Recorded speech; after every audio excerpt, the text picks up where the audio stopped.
Welcome, my name is Mortimer Deadfellow, Lord of this eternal dusk. Join our horror barbecue.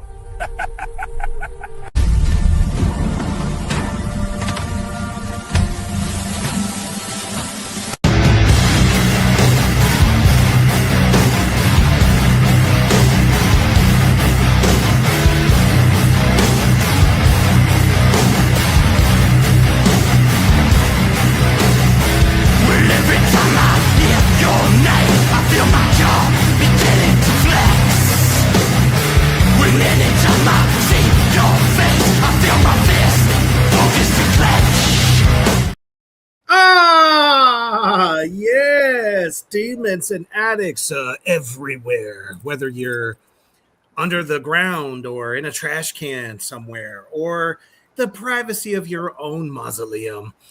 We are so glad to kick off your weekend or pre-weekend celebration with some new tales of horror that you may have missed here on the Horror Barbecue. It is Hidden Gems Thursday, and we got a couple of them that I think you guys will definitely tickle you in some of those hard-to-reach places. Just a tip. And I personally, I'm tickled pink, actually, and I've been black for, on the inside for so many aeons. It's like I'm tickled pink today that we are actually showing live right now on Reaper's Underground. It's there. I see it. It's physically there. So guess what? All of our wonderful, beautiful demons and addicts from Facebook land are able to catch it live tonight, as they fucking should. So definitely glad about that. We did the last episode of the goddamn program blow the fuck up on YouTube. We can't thank you all enough. I can't thank Morty and Very Simple enough for making it so much fucking fun, and everyone that shows up. We got new subscribers, so if you haven't, subscribe to the YouTube channel, Reaper's Underground. Super fucking easy to find. Click, follow, do the thing, and you're there. There's no subscription. I won't charge you. Maybe just a pound of flesh, or I don't know, maybe a little drop. No, seriously, fucking free. Go ahead if you haven't done it. Subscribe to it. And of course, all of our Facebook pages. We would love to have you there. Reaper's Underground, Black Flame Entertainment, Aaron Markham. Let's do it. Let's get it. We are one big, unholy, happy indie horror family. I think that's the best way I can say it. And I mean, we're your undead outlaws. We've been around for aeons now. So it's like, we're only going to give you the best. Oh man, so many fucking comments out there. Hello. What's going on, Josh? What's going on, Emery? He calls us the unholy duo. I think I like that. I like that very much. Why was I about to grab my own nips and you went for yours? I went to show the M on my chest. Oh, did you? For monster. Indeed we are. Man. And of course, Lizzie and everybody watching out there, because we can fucking see you and we love you. So this is the time to share this shit out anywhere and everywhere. There is a horror lover. And I know everybody uses Tubi out there. So these are some hidden gems for you to put on your fucking list. And it's for free. Uh-oh. Somebody's trying to get out. Who is it this time? Well, I hear Elvis tunes, so I'm guessing. Is it Devil in Disguise again? He might be in a disguise, but he's not getting out right now. Or is it the Mortuary House Rock?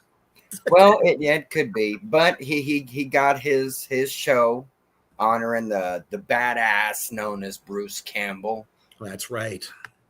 What a great show that was, too. Thank you all so much for supporting. And our thoughts and positive energy and healing energy to the king himself, Bruce Campbell. El Jefe. That is correct. But we are bringing you 2 new tales of horror that you might have missed when you're flipping through the Tubi. And those 2 are, and I'll tell you what, they are awesome. A Tubi original called Bury the Bride. Now, I can remember having to do that a few times. It was very unfortunate, but it's the only way, we could be together forever. And she was resisting, and well, the whole I've been there. I was gonna say, as soon as I saw the title, it's like, man, somebody understands me. I mean, she became undead like me, but I felt better about it because I didn't want that room that color green. I knew what was in the paint, and she sure did too, and just took care of both of us. Yeah, I remember I sent you a bouquet of skulls when she ran off with that lower end demon. That can I said to the girl, I said, this little demon can't do nothing for you. Yeah. Morty at least can constantly recreate himself however you want. I don't have a pumpkin for a head and ride around scaring old school teachers. Right. But she, they still blame you for the headless horseman gag. Yeah. Yeah. It happens a lot. And then, yes, Charlie's Farm. When I say this movie is fun, I mean just that. It is fucking fun. I've really enjoyed it. There's some bad elements to it, and the big bad devil daddy here and Morty are going to pick it apart with our fine boned toothed combs. We'll be gentle. Just for you. And of course, as you can see there, Nathan Jones. And I'm going to personally talk about Nathan Jones quite a bit because this man is just an ox on 2 legs. He is massive, this guy. And it was so cool to see him in a Victor Crowley-esque kind of a monster guy, but he's actually more scary because he's human. First and foremost. Of course, Kane Hodder is in the film as well. And one of my favorite parts in the film it is Kane. Yep. I think I already know what you're talking about, and I just don't want to give that away just yet. Yeah, exactly. Exactly. Before we get into the guts of these 2 films, we're going to take a quick commercial break to our brothers at Horror Struck Hot Sauce. Hotter than hell. Make that meat sing.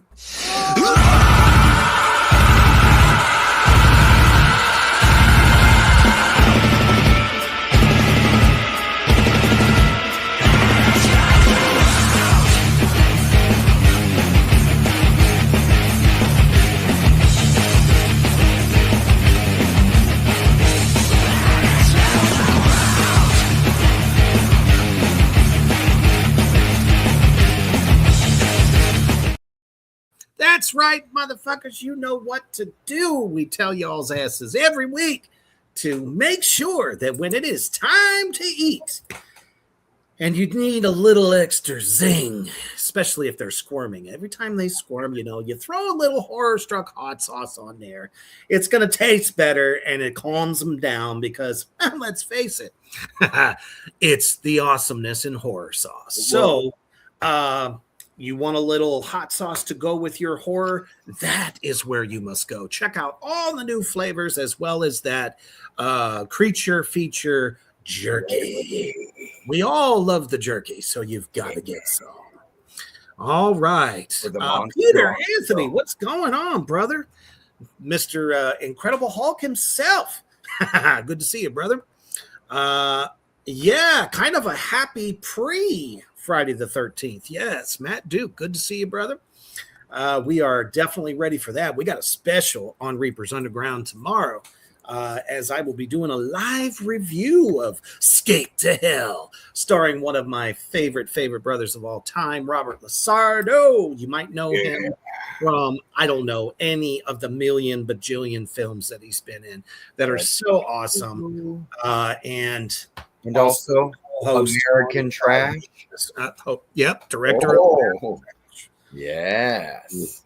Oh, yeah, he's no stranger to the underground. Oh, no. Yep, that's exactly what I said. Creature feature jerky.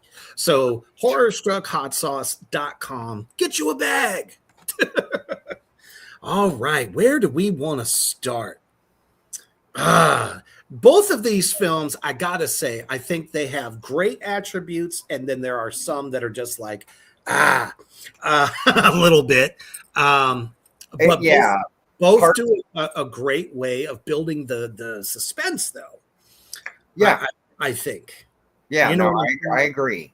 Kyler, back from the dead. I hope you are resting and healing well, sir. We missed you around many here. Delicious souls your way. Mm-hmm. Yeah, we've been working overtime. I took down 6 just the other day. So it's like throwing them out. You know, what's that? I've had a pretty busy work schedule myself, you know, couple shovels to the dome, you know, pulling people out of bear traps that I set. Yeah, I love it, man. It's like you're the graveyard surrounding your crypt. Yeah, it's like a drive-through. Oh yeah, yeah. Oh, it's like, oh, we're gonna go check that legend on that dead fellow guy, and it's like, okay, you come check that legend. I've got a spot picked out for you already. Yeah, it's like, you know, I know everyone's very enthusiastic about ghost hunting and stuff, but not around Morty's crypt. I mean, you're just gonna get a ha ha, you know, and the next thing you know. I ain't got nobody. Right. Love it. Yeah, I always need parts. But yeah, these 2 films definitely they have their good points, and some of them are just kind of fuckered up. I think I want to start with Charlie's Farm, because I just can't get enough of it. It's really a good film. I mean, it was made well, first of all. The only blemish I saw right off rip, though, was, and I almost didn't watch it. I think you know what I'm talking about. I saw the words Tara Reid. Yeah, no, I agree. He's still alive. Yeah, and it got me automatically, and it's like, I remember the last thing that I watched you in, and that was Crow Wicked Prayers. Oh my God. I couldn't wash my eyes out with enough salt. Just that, it hurt my feelings. She didn't disappoint, though. I mean, she showed up in she showed true cocaine body. Yeah, I mean, she tried to add to the picture. She didn't detract as much as I thought she was going to in it. No. But there are some great things, and there's a great thing about the ending of the film, and I'm obviously not going to give that away. No, of course. Because we want you guys to watch it, but I you might kind of catch me. And it's on Tubi. It's on Tubi. Both of these films hidden gems. Free. Matt Duke says, have you guys ever seen Stay Out of the Fucking Attic? I've heard of it, but I don't think I've seen it. Yeah. So that might be one we'll throw on our lists to watch and see what it's like. For sure. Sometimes we get bad, you know, it's hard to get those internet waves to come through broadband when we're, 6 feet underground. Sometimes I'm like 10 feet underground. It just depends on what part of the inner machinations in the ground that we're working in. We have different places. We have places to rest, places to play, all kinds of things. And of course, you got to have the inner chamber, all that stuff. So Yep, Josh definitely caught the thing there. 100% agree with you, Reaper. Yeah. On the fact that I was like, probably not going to touch this. I will say something though that bothered me right out of the gate, and it's something that Probably I the think, same thing that bothered me. well, my problem is with the marketing of this film. You gave away what he looked like right out of the gate. All out of the gate. That was the worst thing. His face, yeah, takes up the entire poster of the It marketing. does. I get it. I do get it. But do not give him away like, yeah, no, exactly, right. And that's the thing. In the beginning of this, they set up the shots to where it's like Jason, when they're not going to show you, the hockey mask and everything. You see the boots. Right. And the weapon and the imposing size, figures in the dark, building that up, but it's like, which they do a good job of, but no, they do, but still already know what he looks like. Yeah, that bothered me because it's like they were smarter with that, and Hatchet, I was gonna say Hatchet had it right. Yeah, they held that back until he bursts out of the woods roaring and ripping people's limbs off and stuff, right, to give you that, oh my, lose your crap, and it's like, I thought that Nathan, I agree with you, Nathan Jones, that's the most biggest. They couldn't have picked a better specimen. Oh yeah, well, I mean, play this character. He's like 7'2". And he's not just an ordinary 7'2". He is two of the biggest, bulkiest fucking pro wrestlers you could ever imagine in one human being. This dude is fucking huge. Well, the beautiful part about Nathan Jones too is the whole way he got involved with wrestling was because the Undertaker saw him and went, "Holy shit! Look how big that guy is." And then that was the thing. Holy shit, how big he is. And then secondly, he's agile. He's an athlete. He's like, me and Kane have been the only got big guys that could do what we do. So naturally it was like, let's get him in there. Well, that was it. It was like the only other route you're going to be able to go on that level, granted, would be, we have to give these two a mention, would be CJ Graham. Definitely. Because CJ still goes. Yes, he does. I would not, I wouldn't discount him on any role like that. But also, definitely not. Derek Mears would be the other person. Derek Mears is so fucking underrated. Let me just say. I know, I agree. No, you I said it. For me. He did an excellent reimagining of Friday the 13th. The first. And Swamp Thing he played a beautifully tragic character and got screwed out of getting to continue that series. It was beautiful portrayal. And one of the best literally FX full body suits that I have ever seen in any movie I've ever watched, because the level of detail that was built into that. Oh, definitely. But that's a good line into this too. With Nathan Jones, he is this mountain of a beast of a man. 2-3 Incredible Hulks put together. Well, it's like if you took and that on that line exactly. It's like if you took 3 of the Hills Have Eyes people, yep, and put them into one being. Absolutely. Yeah, yeah. Because we're not going to give that away either. But what we can say, which we already can, is it's backpackers going out into the Australian outback. Exactly. Yes. We're not talking about Bear Grylls, nope, or anybody that knows how to. This survive. Is no Americana. This is no, down in the South. It is in the middle of nowhere. Literally nowhere. Literally a desolate. Let me say that again. Desolate farm. And his parents were, let's say, not the top of the crop.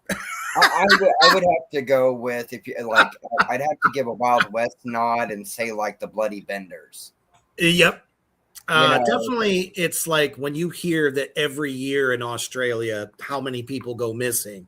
Well, exactly. Yeah. This was the farm, the reason that people were missing. Well, yeah. Go ahead. Josh says the only good thing that Tara is good in is the movie she's not in. Love it. I would have more fun watching paint dry. The trips of paint would have more talent than Tara. Yeah, and let's face it, I don't think I'm going to get in trouble for this because everyone knows that girl cannot scream. No, I don't. Yeah, I really. She can't scream. She can't cry. The only time that girl cries is when her cocaine vial is empty. Yeah, see, you know what's funny is I think her best movie performance was Van Wilder. Really? I think she You did. think it was Van Wilder she over was American playing. Pie? See, I would say Van Wilder over American Pie. Well, because think about it, you have a lot of strong female characters in that one that dominate her.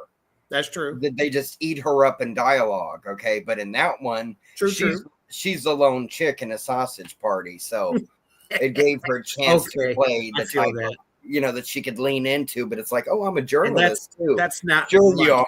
That's not much of a compliment. But yeah, we'll give her that. No, but she did give the frat guy the Colin Blow milkshake, so she gets a point for that. But like I said, the last film I had watched her in was Crow Wicked Prayer. Yeah. Which nobody watched that. That's Eddie Furlong as the Crow. You do not want to watch that movie. Please trust Morty. Don't watch that movie.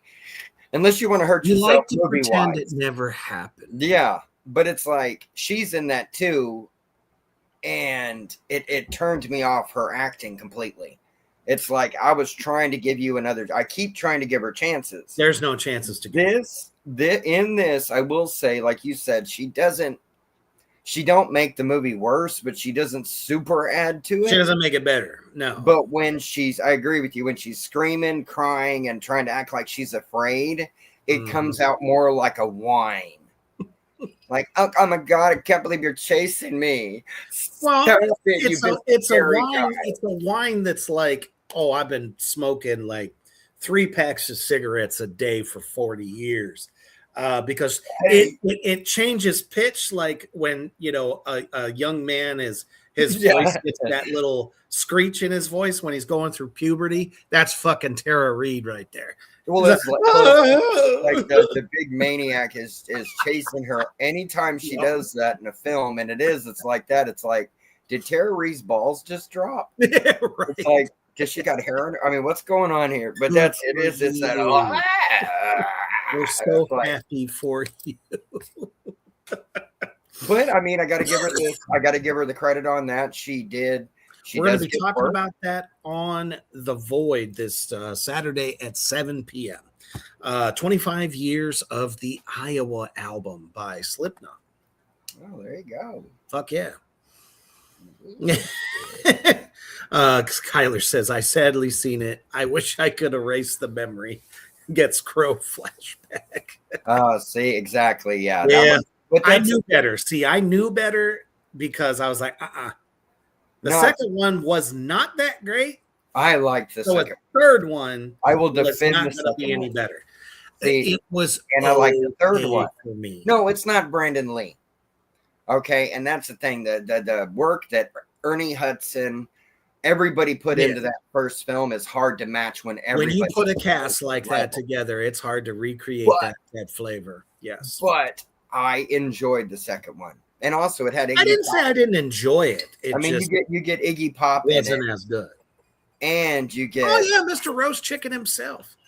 oh yeah, I'll be seeing you, sugar plum. Right. It's like it was Eddie Pop. He did great. But it's like on this though, it's like what you were saying with Nathan Jones. How could you not see him as a big, muscled up maniac? It's like it leans into his strengths. He's not there dressed as a professor going, I am so glad you came to class today. Please sit down. It's like, and he's sitting there just ripping out of the suit like he's PC principal, all joked up. What did you just say to me? Right. That kind of thing. But it's like, we got to start with, he leaned into it. We got to start with the incomparable Bill Moseley, who kicks the film off. Mr. Madman himself. Yeah. Sitting there. My favorite fucking line is, well, she's gonna get a little jealous, a little mad, when I'm sitting here banging somebody that is way, way prettier than she is. Mhm. Oh man, I mean, just world-class torturer, that guy. No, well, exactly. But I have to give him credit on that, okay? Because like you said, how many different type of characters has he played like that? Not too many. Well, no, really, not Like, exactly like that. But think about it, like Otis. Oh yeah, Otis and Chop Top. They're the same kind of characters, right? But Fragments. Bill finds a way to make differences in them. There is so much difference in this one. That's what I loved about this performance the most is that, he's in that vein of Otis. He's in the vein of Chop Top, but he makes it, I'm just fucking insane. And I'm like being it's different. Yeah, well, he acts like it's a very normal thing. Yeah, like just another Wednesday night, Yeah. And to a large degree, in most cases, like defending his actions, like verbally himself, he always gives you to where it's like, for a psycho, he's well studied, like it's extremely. But when you hear him in an interview, he's like the most intelligent, soft-spoken. Oh guy. yeah, just one of the regular dudes, Oh yeah, no, Bill Moseley's smart. Like he's extremely he's really, really smart guy, but he's a guy that never stopped learning. Yeah. You know what I mean? And then his friendship too with Sid, that was natural. And then he's sitting there like you should. You learn from a legend. And Sid, they became brothers. You know what I mean? And it's like, but he was smart enough too in that to learn, and he's always evolved his career. And I agree, playing John in this, he's a different strain of madness. What's up, Lorcan? Good to see you, brother. Counting down the days till your book comes out. Which I have some info on that for another time.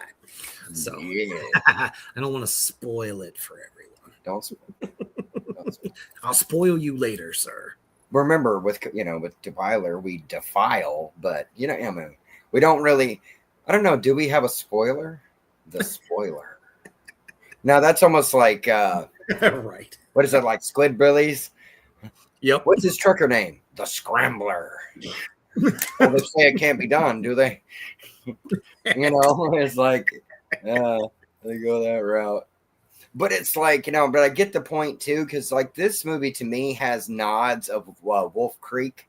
It does. I mean, how could it not? I mean, Wolf Creek is and Texas Chainsaw when you think about it, because there's Texas Chainsaw in there for sure. Well, look at what Tobe Hooper leaned into with that. Mm-hmm.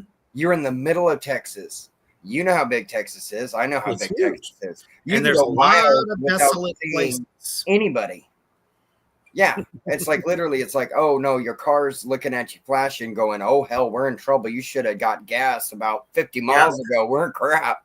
And then all of a sudden you're stranded in the middle of nowhere. Yeah, something that's kind of somehow living around there is going to get your ass. Well, that's just the way it is. Yeah, because it's also, think about it like you pretty much open yourself to it at that point. You're coming into its territory, no matter it be a person, a creature, or whatever. Which also, once you inject yourself into something's food chain, right? What are you gonna do? I mean, that's either survive or die. Exactly. And it's like you have this, and you're just replacing. Like for Hills Have Eyes, you don't got the desert flats here. You've got literally the outback. Basically, what we have here, which is something that we're very familiar with, a murder house. And it becomes basically a tour stop for tourists. And that is why this group of youngsters and backpackers, yeah. And I think that was the nod. They brought their lizard Tara Reid with them. The little lot lizard, that they picked up in the Pick and Pay parking lot. Anyway, Ouch. you know what? Honestly, the only line that she even says in the film that I like is, "How the fuck do you not know who Charlie Manson is?" Yeah, I did enjoy the joke too. That was literally the only thing she says for that's our halfway demon. good in the film. Yeah, we can't give the joke away. But No. Mortimer has to say that there's a joke said that involves old Charlie there. That's right. And I absolutely loved it. Laughed out loud. Mm-hmm. I was like, that's great, man. Oh, for real, dude. It's like, I wish I almost like had Diet Coke like spraying well, out of I my need nostril. I need a Mortimer version of that joke. When I was like, we'll come up with one. I only need one shovel. Mm. I don't need the grave. I've already got one. Right. See if it fits. Charlie's Farm kind of reminded me of a movie called Hole in the Floor, which starred the ever so loathing Mario Lopez. What? Huh. He was in a fucking horror film. I thought we got rid of him. No. But you told me we caught him. No, that wasn't me. That was Mort Wolf, but he let him go. Ah, that's right. Mort Wolf was so pissed because he said he tasted like a bad tasted so career. bad. Yeah, he said that. So it's like, what's wrong with it? And he's like, I got bad actor in my mouth. And it's just, wow. It's like, we made up for it though. Hurt. We made up for it though. Made him screech. Mm-hmm. Yeah, we gave him Matt Damon. Anyway.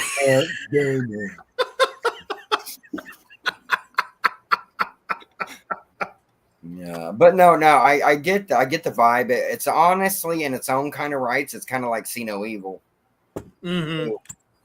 in a way, which is cool because they didn't build it up in that way. I like the way they used the dark imagery surrounding the house. You know, there's no lights, there's no electricity. It's all darkness. So during the day, it's quasi lit up, but at night, it's pitch black. And all of them are fucking on the ground, sleeping in sleeping bags. And then he's just standing right in the doorway, but you have no idea what you're fucking looking at. All you see is the shape of, oh my motherfucking Lucifer.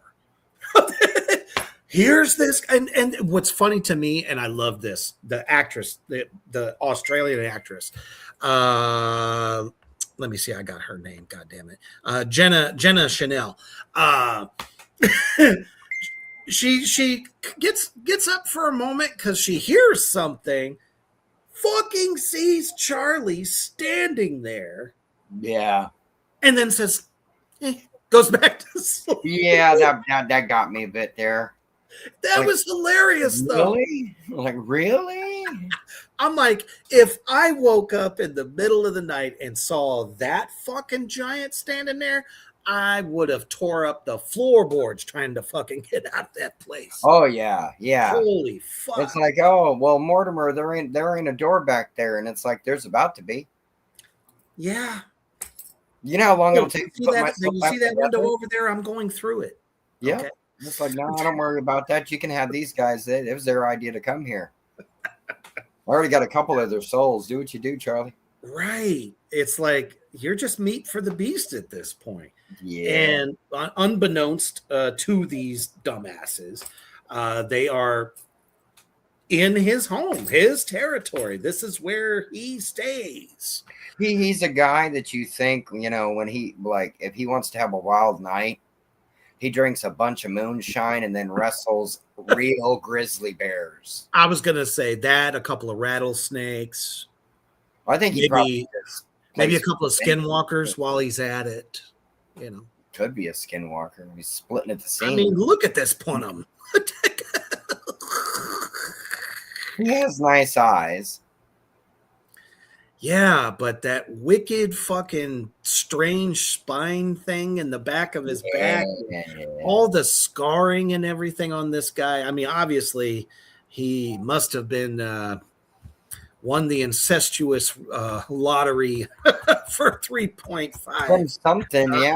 I mean, that's the interesting part too. Is like, yeah, we were saying like he was considered by them, damaged mentally when they Beyond. well, that's the thing, is like when they got him, but he's being raised in a psycho family. Yeah. And then it's like, and from there, it's like you said, exactly. It's like very much shades and parts of Hatchet, which is so great to that point too, because you have Kane in it. You have Kane Hodder in this. Right. But it's like, Exactly. well, Kane, I think, did a very good job as well to pump Charlie up. Oh, yeah. Make him look good. You know what I mean? Oh, yeah. It wasn't just, I'm the only one that can do this. No, I mean, the special effects on this guy, period, is amazing. Just First on of him all, alone. Yeah, it was he's impressive. bald. Secondly, he's literally covered in tattoos. And in this film, you don't see one of them. Oh, yeah. No, that's not good. The makeup job they did. Yeah, and it does, like you're saying there too. It's almost kind of towards in the neighborhood of Derek Mears's Friday the 13th. Yes, but it's like really good, leaning more into the Hills Have Eyes, to where you have, mutated Hellbilly that's not playing around and is, like you said, like bigger than 2 or 3 dudes. Oh man. Yeah. Fucking hell.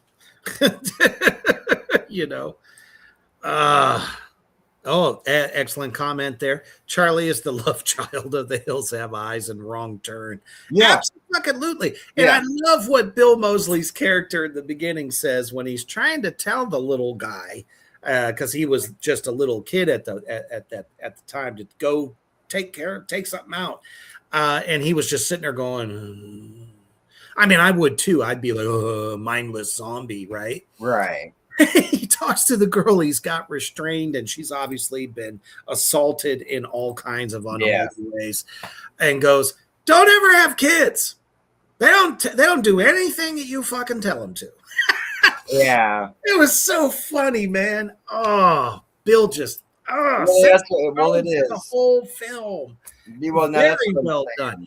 Yeah. Now let's talk about some of the special effects here. They were great. Oh yeah. No, very practical. Yeah, if you're into brutal takedowns, this is your type of film, because Charlie gets creative, and Charlie is all right. Matt, thanks for stopping by, brother. Definitely, catch the replay, and we'll see you on the other shows of the weekend. Appreciate you, brother. Yeah. But holy crap. So, I mean, we even have a CG fucking when Bill Moseley's character gets shot through the eye, I even slowed it down to see just if it was as seamless as it looked. Yeah. When it was playing, and it was, man. Like, they did detail on there so fucking good. And it was so believable. Oh yeah. That definitely it catches your attention. But that's what Bill does. I mean, Bill stirs the whole movie up for that. Oh, he does. Like, he builds that energy. Great way to open. He's always good at that.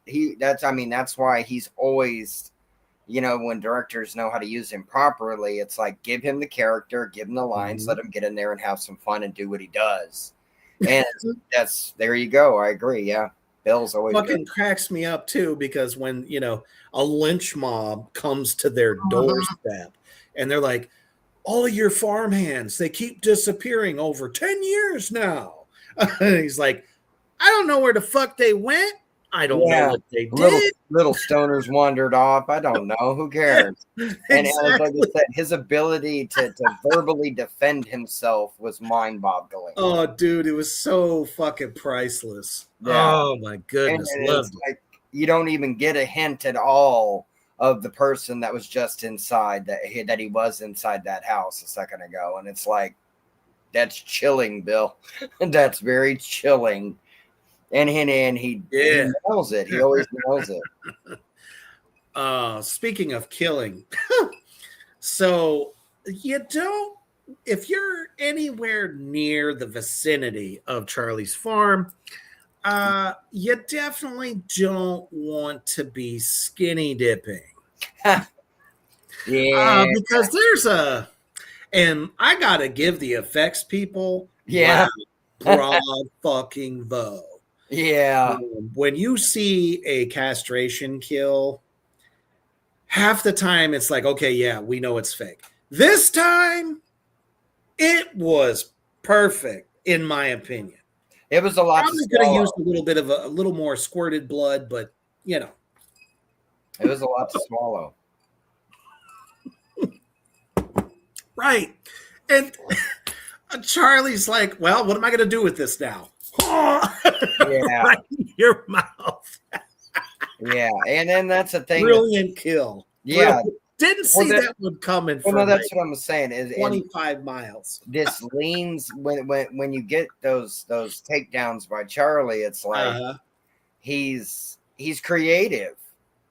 He's creative and he's really, really strong. Really strong. You know, so very strong. And let me say, great grunts, growls, and screams from this guy. Oh yeah, no, he was enjoying what he was doing. Sometimes you hear like monstrosity killers like that, and they don't. They're no. This guy's got a great fucking like kind of thing going on. It just reminds me of like, well, I can't say that on here, but it's like, you know, you have like super strength. That's the only way I can say it, because obviously he's just massive, this guy. Yeah. Josh says that scene reminds me of the Linda Lovelace movie. I love it. Yeah. I mean, yeah, dude lost out big time in two different ways. Yeah. He got done mafia style. That's what happened. Yeah. Yeah. My goodness. Emery says, good thing I have Tubi on my phone. So gonna watch it tonight. And we definitely want to now show you why you want to check this out, because that's right. We have the trailer. And you too can see what happens on Charlie's farm. Let's check it out. Are we ready to go to this Charlie's farm place? Yes, we are. It's going to be awesome.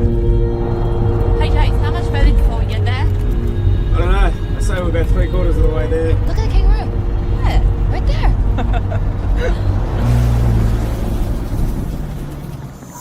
Oi! I'd have a long chat to your boyfriend over here. He wants to take you to a very dark and evil place. A dark and evil place. Good on you, mate. Your friends are all dead. Do you smell that? Maybe it's one of Charlie's victims. I think I found a way out.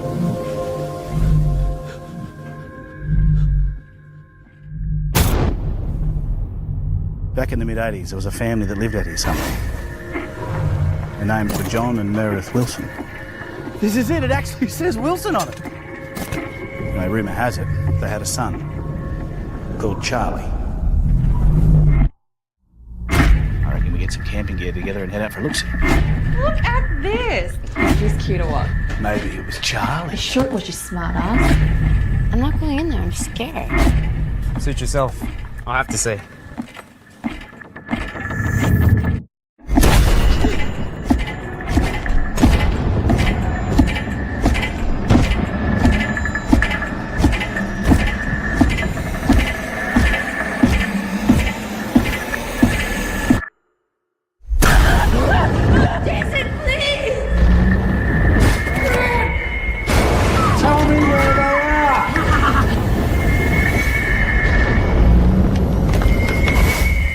This is just one of those campfire horror stories. Does that look like a campfire horror story? No! Charlie is very much real, freakishly quick and freakishly strong. Definitely up there with Victor Crowley. And I don't know. I bet you that's part of the reason why Kane Hodder was like, yeah, I can get down with this. He's a good Right. specimen. You're right. There was one more thing I was going to say about the film before we get to the Scallometer for the evening. I love movies where nobody makes it out alive. And I do have to say that the way this movie ends is going to surprise you.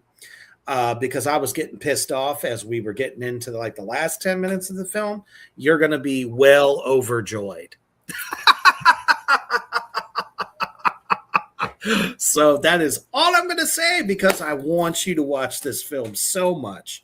Oh, and don't forget that there is the fucking fight of the century. Not going to say who's involved in that, but God damn it, it fucking rocked. Highlight that is all I can say for me. Huh? It was my favorite part of the entire film. It was absolutely like the centerpiece. Oh yeah. So fucking good.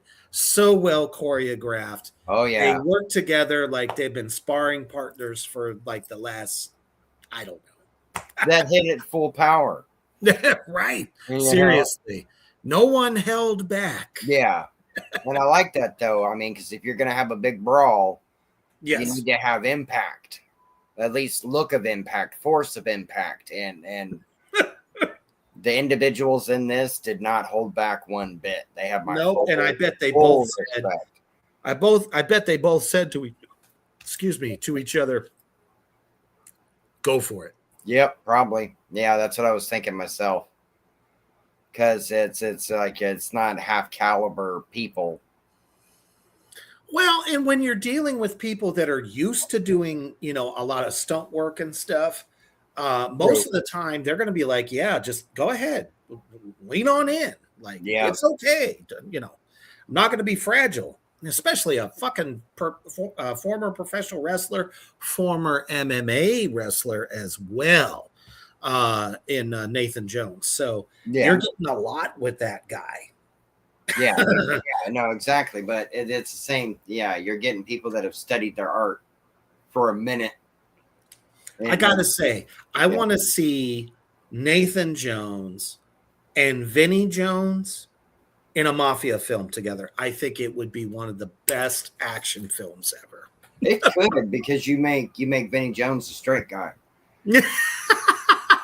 What you do is you make Nathan Jones the one all trying to, it's like, stop it, now, get it together, get it, so it's like, and Nathan Jones is the one that keeps cutting up, being the big giant dude that he is, and it's like, you're embarrassing me. Right. And Vinnie Jones. Wouldn't they make the best team? I think they would be a great duo. It's just Nathan Jones has got to duck every time he walks into a doorway. That's right. But it worked perfect for this, yeah. So on the Scallometer, I have to go 3.9. I'm going 3.9. I was going to go probably a 4.2 originally, but you put Tara Reid in there and gave her a little too much screen time, in my opinion. So 3.9 it is, and honestly, it's a great watch. It really is. But she was so bad. She was so bad that it was like awesome, but I have to say, because I did get a lot of laughs out of her. So yeah, 3.9. See, I was gonna go 4. I was gonna go 4, but you convinced me on that. I'm gonna have to agree with you, because that was the only thing. That was the only problem. Exactly. Literally the only problem in the film. Yeah. Yeah, because everybody else was solid. They were solid. Yeah, they all fit in the group way better, and she stood out every opportunity, and not in a good way. And so you said, for me, it's like how to act one way. Well, it's like you're trying to escape. You're trying to get away, right? Would you be quiet and trying to get this hulking monster's attention?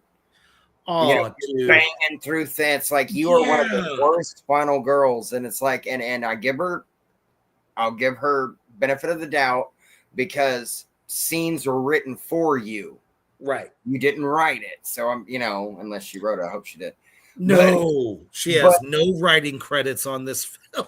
But that's a thing. See, so it's like, but how she delivered this character's like fear, her, oh, that's my husband, that's my best friend, so and so, it dropped it for me.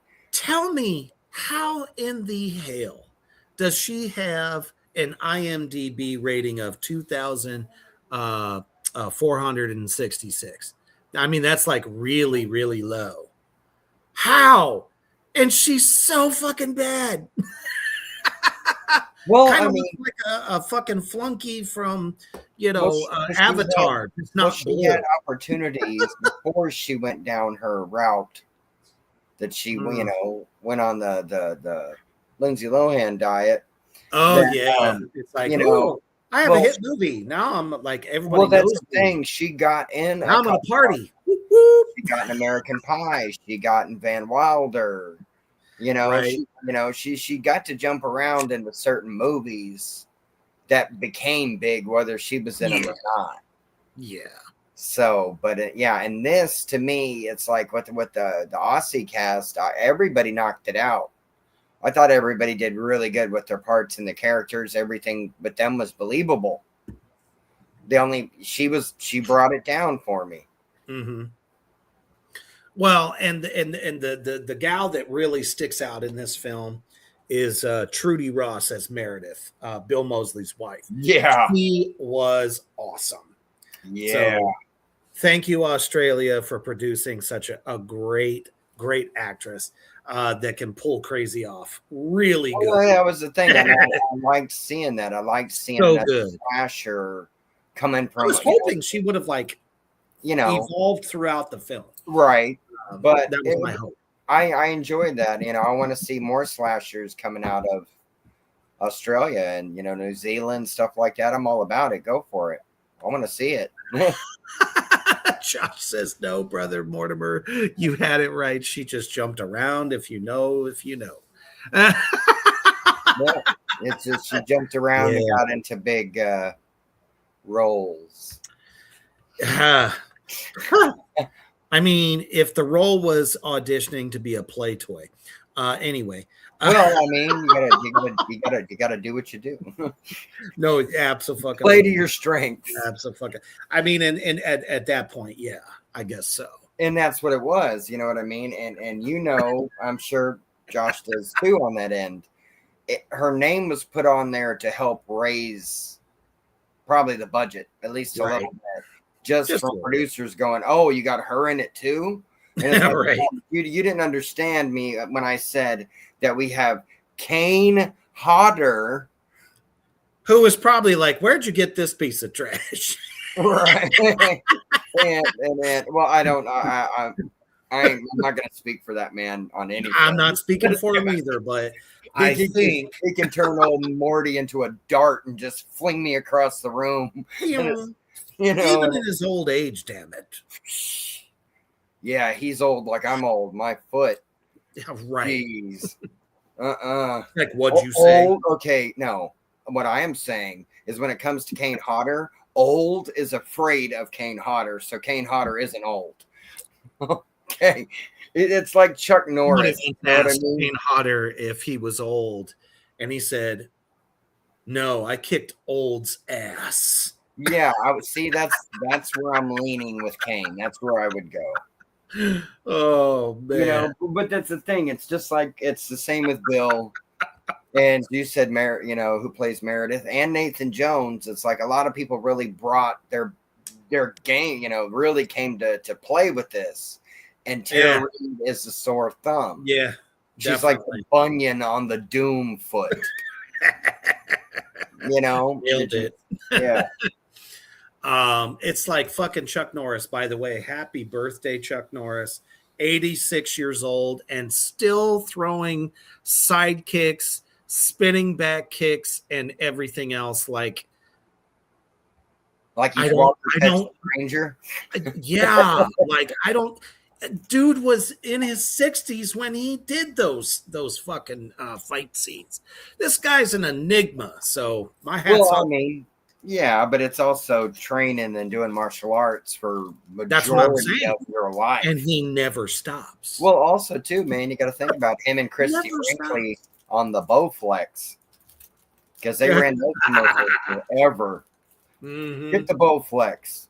I'm Chuck Norris. Get the Bowflex now. Look at Christy Brinkley. You remember her in Vacation and stuff? She's pretty. Right. Buy it. Seriously. Buy it. Buy it or I'm going to fucking kick you when you're not looking. And then, you know, when you're half asleep, remember, and they used to run the commercials, and then you'd hear Ron Popeil go, "Set it, forget it." Trust me, the big L, the big honcho down, you know, in the infernal regions of the world here is can't wait to get him down there. He's like, I need somebody to like get my demons to like fucking work out. And shit. He'll be a great instructor. So we're very happy for that. We're very happy for this. Now on to the coup de grace of the evening, Bury the Bride. Now, one of the first things about this film that I was excited about, this is a Tubi original. So that means this film was written by Tubi and directed by Tubi. So, you know, whenever I see that, I'm like, okay, you have one of the biggest independent horror film collections out of any streaming service. So this is going to be probably pretty good. Well, we're going to get to that. Like I said, there are good things about this film, and then there's like, why? Yeah. Why are we spending this much time on this? Yes. Yes. It's like, okay, so you want to make somewhat of an epic style film, because let's face it, the blueprint for the film is great. I like it. It's something different when it comes to the vampire genre. Well, see, I mean kinda. Yeah. I like the idea. I mean, okay. Okay. I will tell you which ideas I like, and then I'll tell you what I don't like. Okay, there we go. All right. First of all, you shoot a vampire in the head. He does not go down. He does not go boom. Yeah. He gets back up, laughs at you, and then sticks the gun up your ass. Yeah. That didn't happen in this No. No. They had me till we got there. You know, and this is all based on me and the gals are getting together and we're doing a bachelorette party. So first of all, I'm like, oh, okay. Because I read the description, and then it says, you know, fiance and his friends show up to try to ruin the party. And that's like literally verbatim how that read. Yeah. And I'm like, okay, well, But they don't. Does he turn out to be like a serial killer and his friends are all in on it? I was like, okay, this might be kind of cool because the title is Bury the Bride. So I'm like, he must not like her too much. Josh says, Bury the Bride reminds me of my ex-wife. Such good memories. She is alive and well, though, unfortunately. Oh, my goodness. All right. I'm with you, Lizzie. I liked the opening premise. I said, this has some promise. I had my biggest issue with the beginning of like setup to this film is you're having a bachelorette party. The mystery boyfriend offered up his house for you guys to have it at. And it's because it's in the middle like of the desert. A little bed and breakfast place. Yeah. Well, it looked like Captain Spaulding's house from Devil's Rejects, which also still kept me intrigued. Well, that was Because the maybe thing. I was thinking this is his killing ground. Well, it was right? yeah. No, I thought of it. Well, there you go. Robert Lasardo it reminded me in that point of Strangeland. Mm-hmm. You know, as like what you were saying, it's like, okay, first off, how did a guy that owns this property out in the middle of nowhere like this get women like that look like? I was going to say these women definitely are gorgeous. They are, but they're top notch. They have shitty. Money. That's what I'm saying. That's the thing that I don't understand. It's like, okay, I think a lot of women and any of our demons, any of our ladies can tell me I'm wrong, but I think the thing that gets a lot of women against horror movies in general is that, well, especially back then, a lot of women were written to be that scared girl that couldn't really defend herself, that made bad decisions, panicked and screamed and got her naked. That's all she did. And for me, as a viewer, and Lizzie knows this too, that kind of writing drives me insane. Yes. Because I hate that. Because when you're, in my opinion, when you're watching a horror movie, even if there's a group cast like you have in this, you're them. Right. You're them. It's either you're put in their position or you're put in whatever is against them's position. Right? It depends on the filmmaker. And in this, from the very beginning, it's no better, still do the dumb idea. No better, still do the dumb idea. No better, still do the dumb idea. And that was my problem with this. And the thing is with this film, because I'm not going to hate on it. I agree with you. I'm glad you picked this one. Because there's parts of this that Tubi did great. You see my mastery here. There's parts of it, though, because this film was written in a week and a half. Yep. And was filmed in a little less than that. Oh, I'm sure it was done over a weekend. Okay. And, I mean, we even get Chaz Bono as one of the producers. Right, which kind of also made me feel like, okay, this is like a first effort. Well, and the lead sister is one of the writers. You know, and then and they're co-written and stuff, but it's like there's seeds, like you and Lizzie had said, there's seeds to where it could have been really cool. There's enough there. And I mean, I was even in it when suddenly we find out that, Miss Priss, I come from money or I have money. Her boyfriend is a fucking hillbilly and all of his friends are now when we say hillbilly, like, okay, this is cool. But that's a thing though. So we can be correct here. When we say hillbilly, we do not mean somebody that's from the country, a rancher, a farmer. That's not what we mean. No. That's not what we mean. The people that literally give Southern country people a bad name. Those representations, every one of them, and they don't hide it one bit. No, I mean, you could tell that these were like beer swilling, like go out and hunting. That's all they like to do. Yeah. Gun grade women, say rude, messed up crap. They weren't kind of crimped stuff. and crimped, big bushy beards, long that hair. kind of bothered me with that because it was so like, okay, how do I make this is a Chaz Bono statement? No. I mean, I get that too.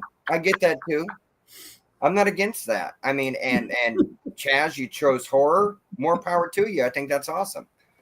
Make more films, really. Because seriously, because let me say the effects were great. Well, Chaz didn't bother me either. No. Chaz is, it's like, okay, what we had the problem in the first film with Tara Reid, Chaz did not do that in this film. No, definitely not. So right there, you're already ahead of the game. Good. Yeah, you're already ahead of the game in my book. My problem with it is once we get into a certain aspect of the film that we get into very quickly, demons, so we're not taking nothing away.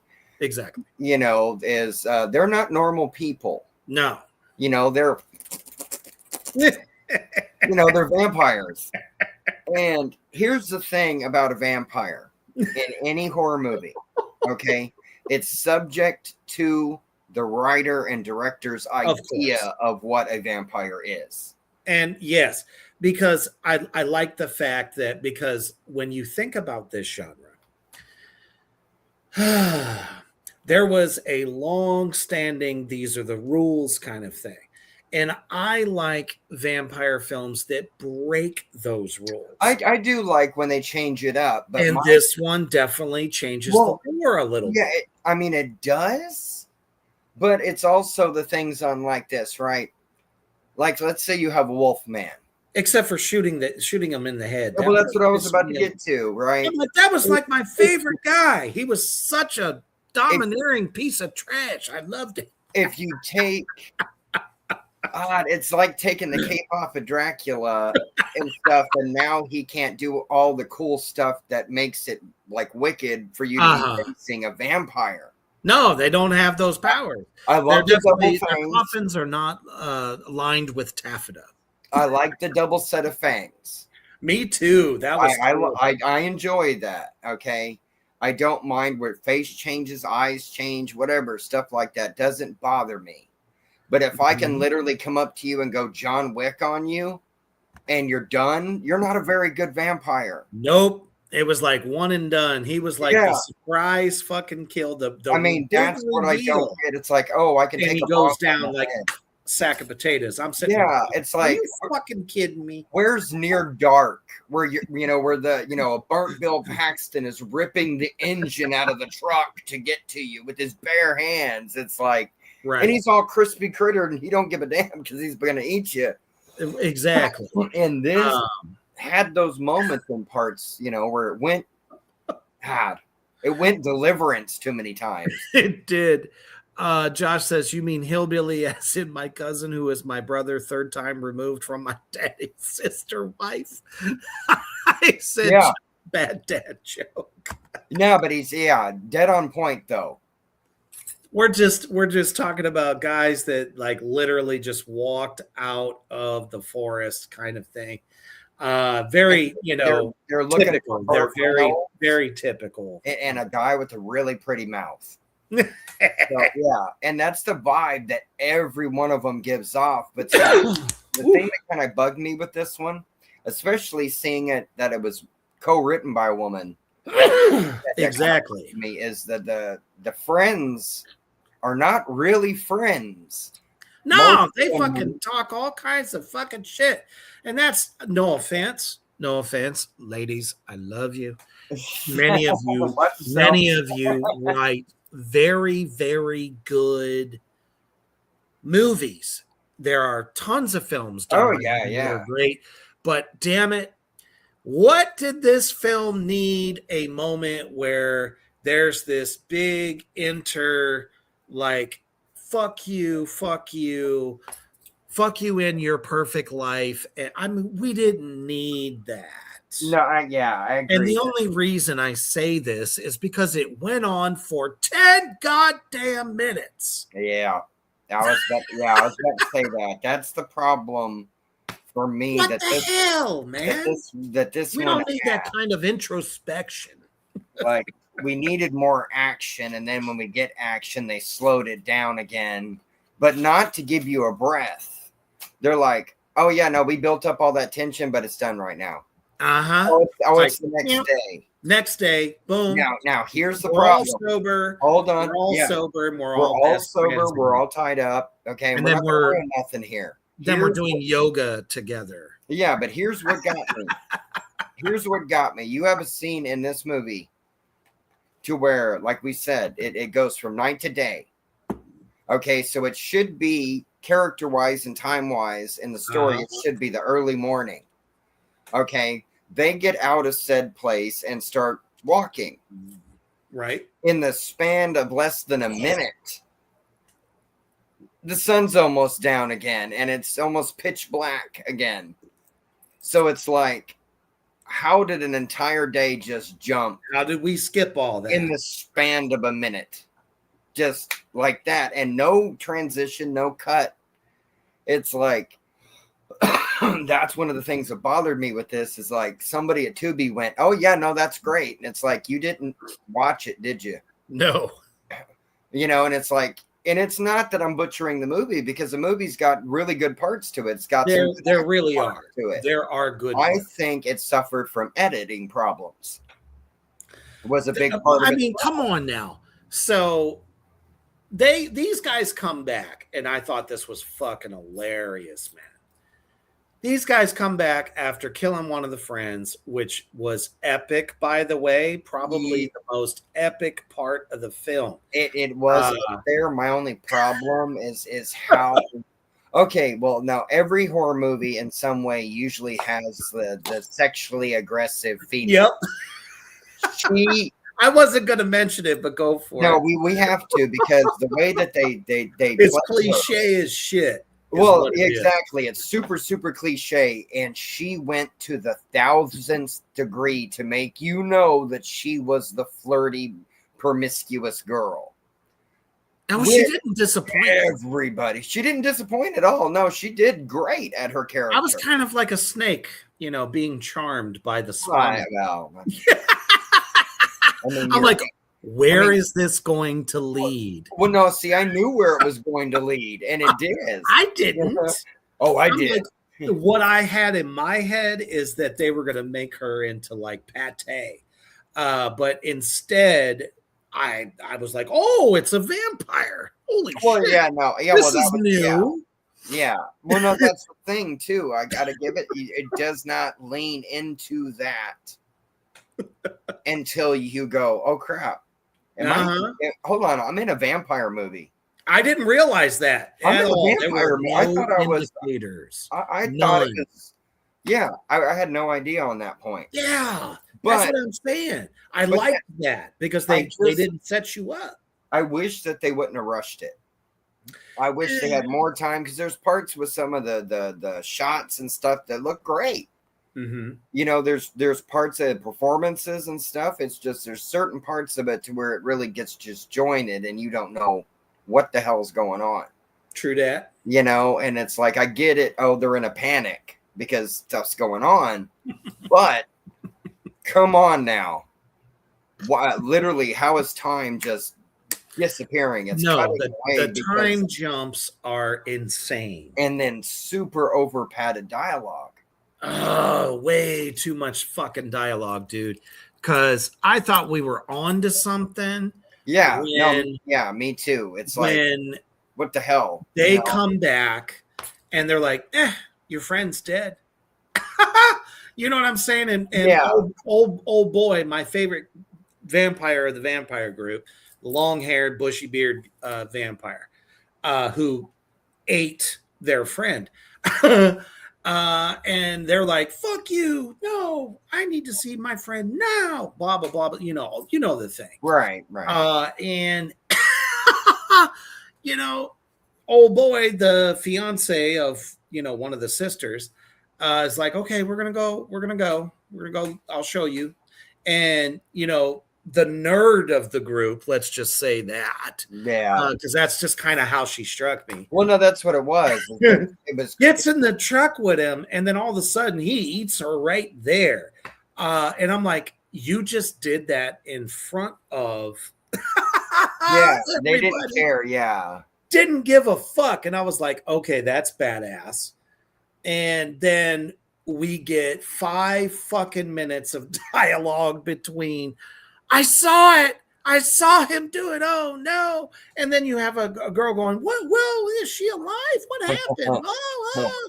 For 5 fucking minutes. Yeah, I got to give it to Josh there on that, where he says, "Yeah, exactly." Doesn't exist in. That's a good one. I'm like, if you just saw your friend get destroyed in the truck, wouldn't you run right the fuck out the house and like, I don't know, picked up a piece of rebar or whatever the hell's laying around and try to beat that dude's ass? Wow, I just got it.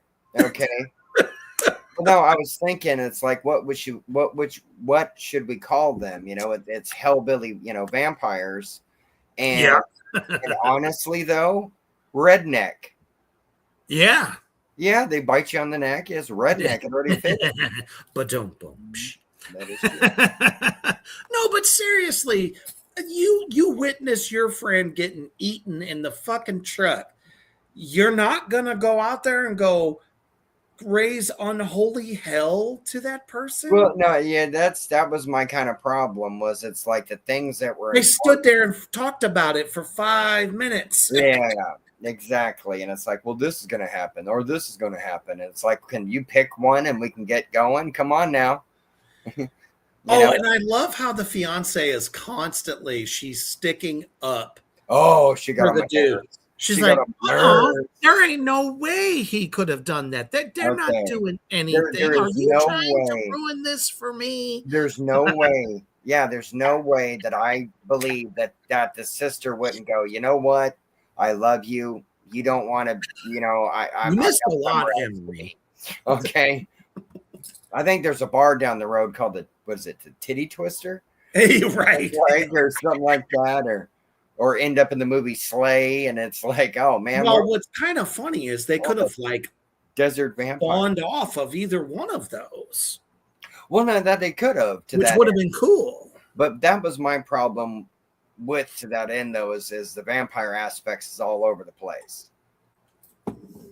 Very much so. But I don't get that. I agree, though. It shouldn't be set to it's got to be sunlight. It has to be the wooden cross. It's got to be this, that. They're like, oh, what do we know about vampires? Well, no, and that's the thing, though. And it's like, well, it doesn't really work if none of that works. Yeah.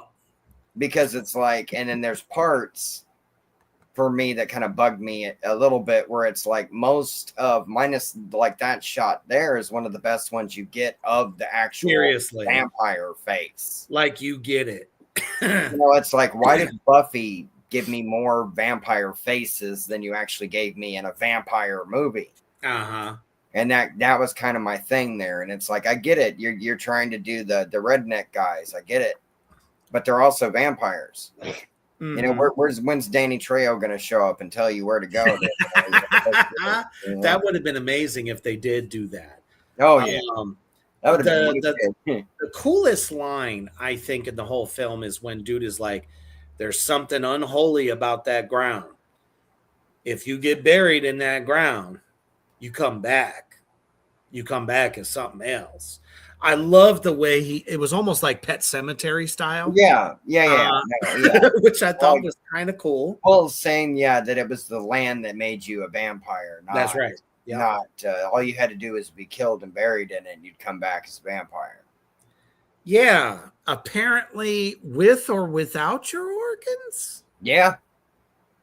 Well, I mean, you don't need a lot. I don't want to ruin it, but God damn it, the end of this thing pissed me off so bad.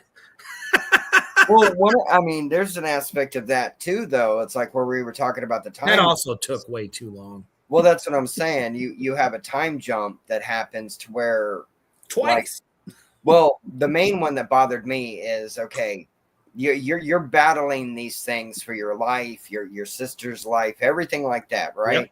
Your sisters, your friends. One captured, and then like what? Half a day, a whole day goes by, and then you finally go back to it. Right. You didn't just go over there and try to take it out, which anybody would have, so it didn't get free and kill you all. And it's like, I forgot he was there. What?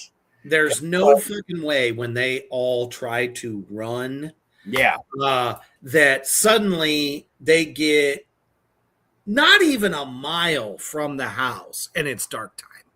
Yeah. Well, that's what I'm saying. It's like, are they literally doing like Gary Oldman and calling in the storms and the clouds? Right. Do they command the elements? Nobody's running on all fours, all, underworld style. So it's like up walls and stuff. I'm saying it's like, not at all. To me, it was missing that near dark experience to me. It was missing the vampire. You can't fuck with near dark anyway. Well, that's true. I mean, you also got Lance Henriksen too, so it's like you got a lot of people in that. Oh yeah, Bill Paxton. I mean, come on, I love Near Dark. Now, But that's how you do Texas kind of, desert style vampires, is like that. You could have done it the way they did it in all of the sequels of From Dusk Till Dawn. Oh, that too. No, literally. Exactly. Or John Carpenter's Vampires. Yeah, oh yeah. And it's not the sequel. I didn't know. I don't count Fuck that. you, John Blonde Jokey. That's what I always call him.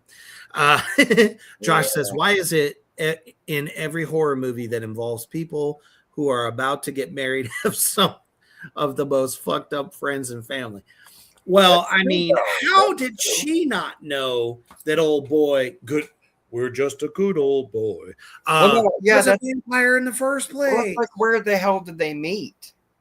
They didn't give you any info. No, they didn't tell you nothing. And that's what it was for me. It's like, girl, you got catfished really bad, and you got catfished by a redneck. I mean, let's face it, something about the filmmaker here maybe has a fetish or something. Maybe. But the whole first 5 to 10 minutes of the movie, the bitch is out there taking a piss on the ground. Yeah.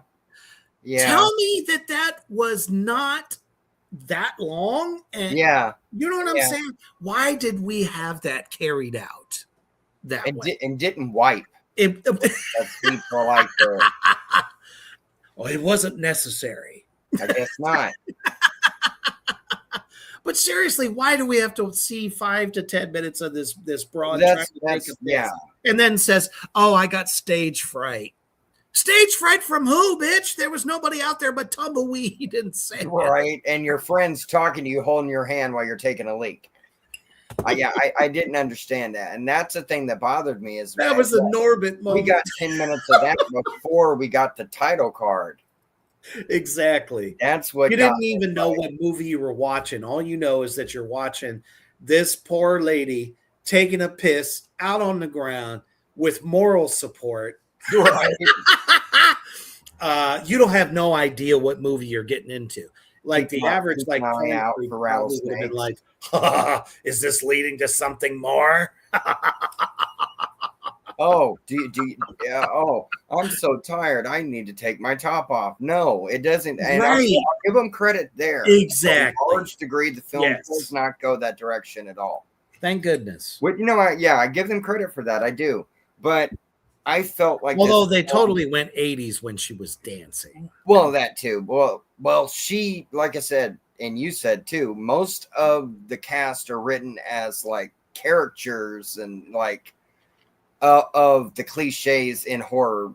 Very much so. The nerd, the sexy girl, the mean girl, the sister that wants the better life of the other sister, and it's blah blah blah. And that's that they could have done something amazing horror style. Well, they could have. They could have taken this film and did almost like a homage to what were those movies called? The Bachelor guys. They constantly go to a bachelor party and shit goes crazy. It's real fucking popular. Oh, Hangover. They literally could have taken this film and did Hangover in a whole different style. They could have went an array of fucking monsters and shit. You know what I'm saying? That would have been more entertaining than that piece of shit. Well, yeah, what I would have preferred on that front is like you said, there is have them battling vampires that attack their bachelorette party. Would have been perfect. And then it's like, I think that would have been better. And then the characters wouldn't have seemed so odd. They were so awkward. Yeah, it made no sense. And it's like, oh, we're here for the bachelorette party. We're supporting, my sister. And we're all friends with her, even though all our dialogue, we're trashing each other left and right. And then, love you. And it's like, but it's not friends that have known each other. They don't come off like that. Not at all. It's not joking with your buddy. It's mean. It's not coercing your nerd friend into drinking and then suddenly going, "Oh, you're cool." Yeah, and then going, "Oh, you're a drunk. You're mean. Shut up. Yeah, don't do that." I love this. Emery says I could give a better vampire face when I first wake up. Yeah, exactly. Me too. And that's because I'm hanging upside down, but that's just me. I You learned don't that get from any working. traditionalism with this vampire flick whatsoever. It just needed more vampire, less Way less, way more Gilmore vampire, Girls. way less Gilmore silent Girls. moments. I'm telling you, it needed more vampires, less Gilmore Girls. Yes. And I liked Gilmore Girls compared to this movie, though. Because we try to get, I mean, the gore factor is fabulous. Yeah, the parts Love where it. they go for it are nice. Yeah. When they go for it. But I'm telling you right now, the last 20 fucking minutes of this movie drove me insane. They needed more time with the film, but I think in certain areas, I don't know if more time would have helped. No, I think what actually happens here, because, you know, these guys come off as fucking badasses, but damn, do they get picked off quick. Yeah. You know, we're thinking that the fiance, you know, demise is going to be something big, like a huge, Well, I mean, he is hard as fuck to kill kind of guy, and you don't get that. Oh, so You what don't. you mean is the guy that they tried to tell everybody was the replacement to Michael Myers. That was going to be the young guy taking the mask, and then Jamie Lee goes, "Oh no, I don't think so," and that's the end of him. You know, it's like womp womp. Didn't get that. Yeah, Didn't. yeah, Totally and did not get it. yeah, and didn't really get enough. Hey, John Henderson, what's going on, brother? Good to see you. And it was missing vampire, man. You can't. This tell did me, not. give me a vampire movie and then not give me vampire. They literally had a window. Yeah. To really make this a vampire film, and Yeah. they shut it like just as the wind was kicking up. Yeah, to go back to Deliverance. It's like, God damn it. It's like stop talking to her like a Southern Bond villain and Now- somebody already. Oh no, oh there's another one of your number taken out. Oh now catch him again and say, well, you know what? I'm gonna do this and this and this to you. Okay, oh you got away again. Damn it, I gotta stop talking so long.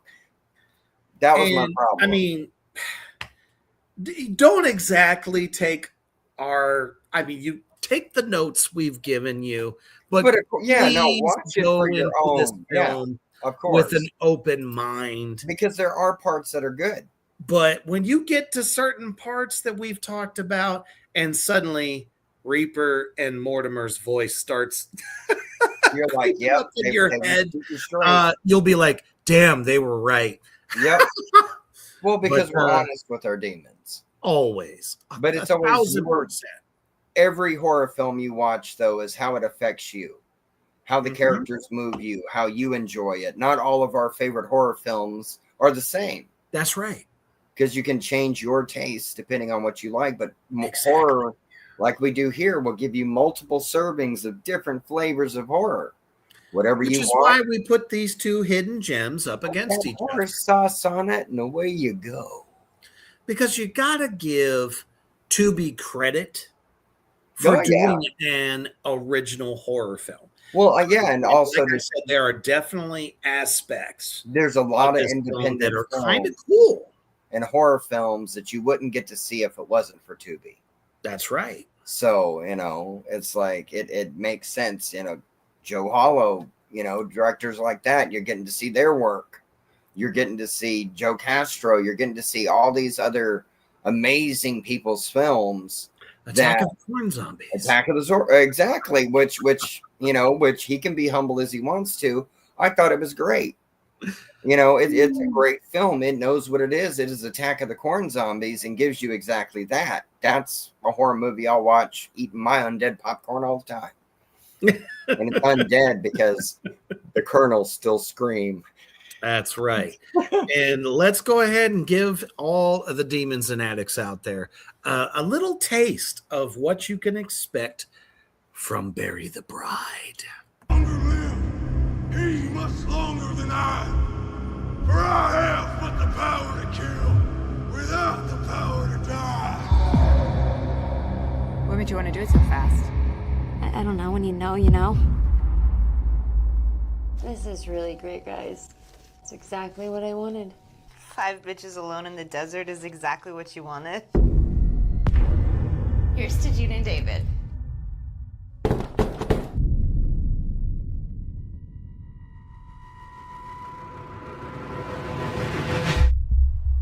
Hello?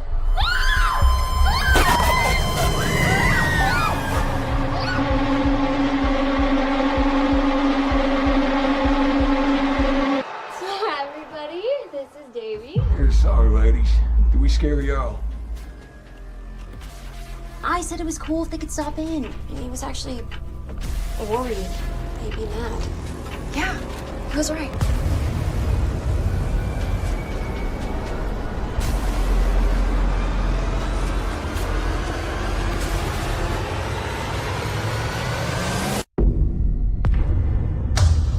This is what happiness looks like. Is that blood? Oh my god!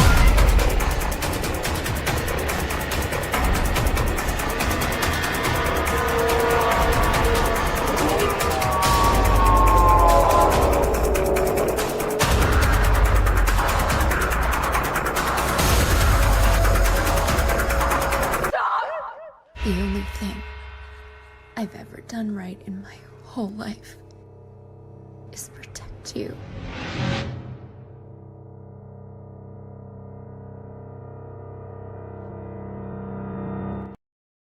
I would have been like, okay, when she said, this is coming from a creature actor kind of mentality. When she said, is that blood on you? I would have been like, yeah, bitch. Boom, and just like ripped her fucking throat out. That would have been so much more entertaining than what we got in that scene. That is, yeah. That was kind of my problem with it. It's like That was an open window right there. it was an up and down kind of, yeah. Oh yes, Josh, and definitely Not There will be available on Tubi in the summertime. Definitely, John. You can check it out. I mean, it's not bad, but I think you'll figure out. Yeah, I Yeah, believe you. Yeah, once you'll you see see what it. we're saying. Yeah. So, yes, exactly, fucking right.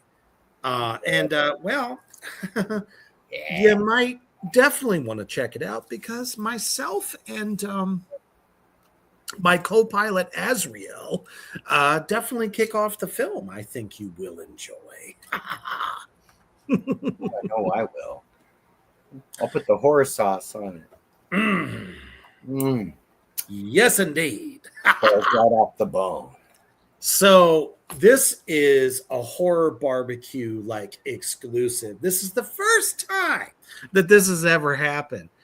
That I have ever gone on the Scaldometer. And trust me, I have tried to give this movie as much as I could possibly give it, completely non-biased, but based on the actual body of work, I got to go 3.5.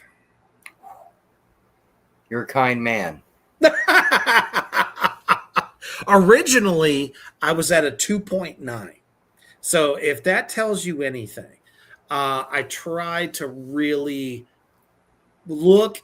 Give the benefit of the doubt. Give the full body of work. Yeah, is fantastic. No, exactly. No, I agree with you on that, and that's what I try to do as well. Because I understand not making a movie isn't easy. No. Passion, especially to create that tone, to create your creativity, everything like that. Mm-hmm. And since we only usually go to 5 skulls, I thought about this quite a bit, and I'm gonna go with a 3. 3 out of 5 skulls for Mortimer. Okay, I'm being nice. No, I agree with you. I do. I am being nice, and also too, it's like half the cast are ladies, so Mortimer, I got to be nice to the ladies. So. Well, it's not even just that. I mean, their acting was good. No, exactly. I mean, people didn't do horrible acting. Not stagnant. The film needed what it lacks is in the writing. Yeah, no, in the writing department, it needed some more time on the story and to not beat you over the head with dialogue to never get any points across. And too many like montages of silence where we see, okay, you know, the vampires have been conquered. We see 10 million shots of old girl covered in blood. Then we see her walking. Then we see her going into the house. Then we see her going into the bath to it's drawn and out. then she shows up in a new outfit and she's walking super fucking slow. Yeah. And there's just way too much time that they spent on things they didn't need to. Oh, cool. Josh says, I saw the rough cut of Not There last night, and Brother Reaper, you delivered a truly haunting performance beginning and end. Thank you, sir. I totally appreciate that. All I can say is, Not There too. The Keeper is getting even more strange and haunting. You love both. Kind of makes us up. Fucking amazeballs. Being age to our souls. That's right. The hotel is open. I'm ready to check some more in.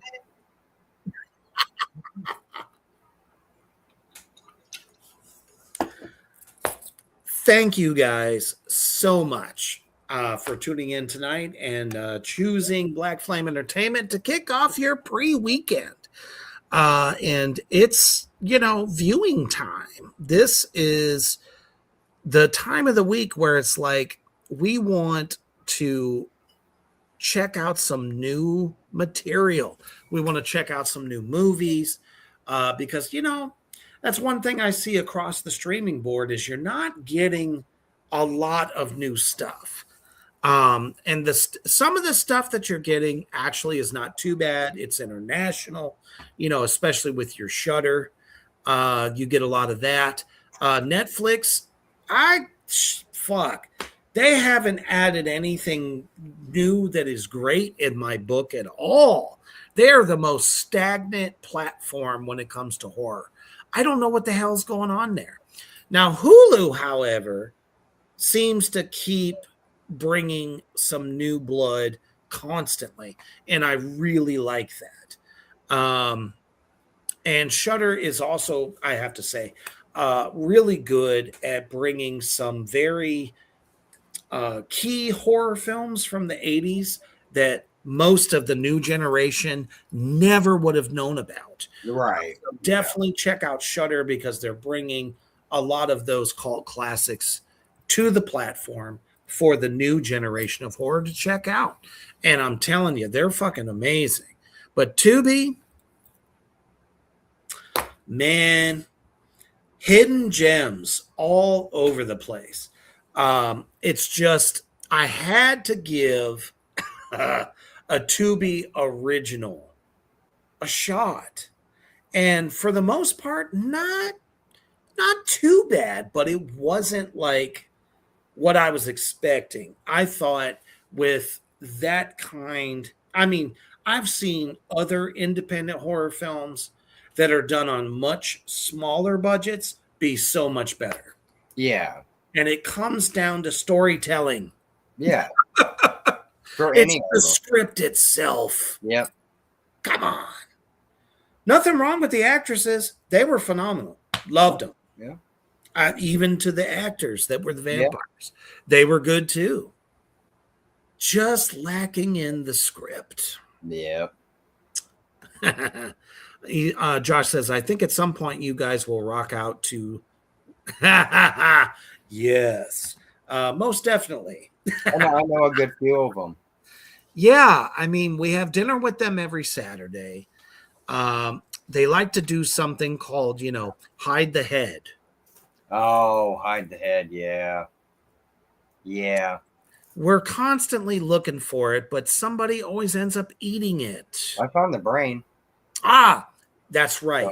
Thank goodness you held on to that because Oh, there was yeah. nothing left of that head. No, I have my thinking cap on. Yeah, they couldn't get through it. So, Hell yeah. yeah, I've learned. I've learned. Yeah. It's always a slippery time with those guys. Yeah. Yeah, they're biters. They are biters. If you're not watching, if you're not paying attention, they get all the goodies. Yeah. All your best memories, slurp them right out of your skull. Yep. Yeah. Thank you all so much for tuning in to the Horror Barbecue tonight. All you demons.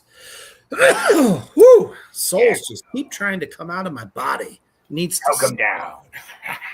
Wait, one more. And there we have it. Be damned. For tuning in tonight and definitely kicking off your pre-weekend in epic fashion. Hopefully, we want you to see both of these films. Now, we know that there is a bunch of, demons and addicts out there that love bad film for the love of bad film.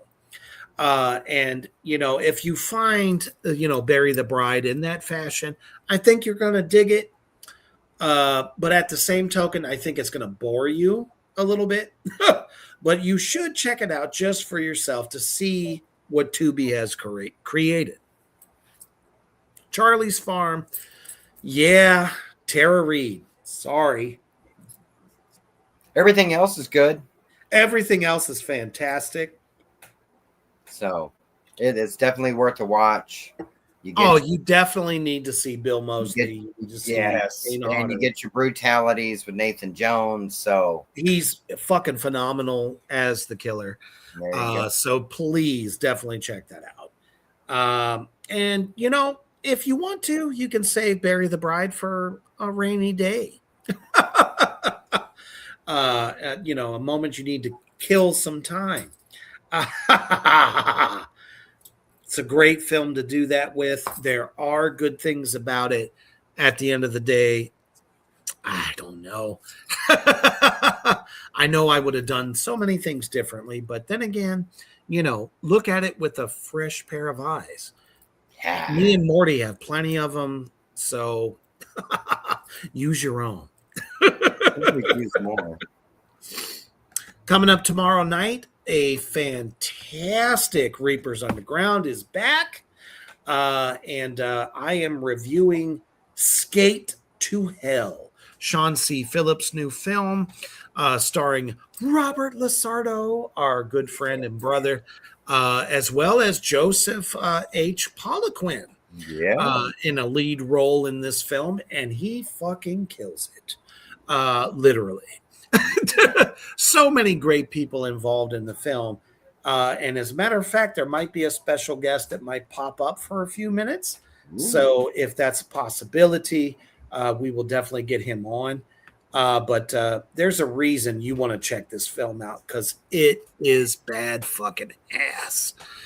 Brett Wagner also in the film. Love you, Leatherface. Just a great story. Great comedy, great fucking gore as well. I love it. And then, of course, on Saturday, the debut of The Void with myself and Crow Hendricks. It's going to be as awesome as you have already seen, only on that much bigger of awesomeness. And then, of course, the goddamn program, which, by the way, everyone who tuned in last weekend, you guys are fucking amazing. And we're going to have all brand new fuckery for you. So definitely keep one foot on the ground, one in the fire. And, of course, you got maybe one more day of work. Give the boss the finger. Fuck all the bullshit. Stay out of the drama. And always stay heavy.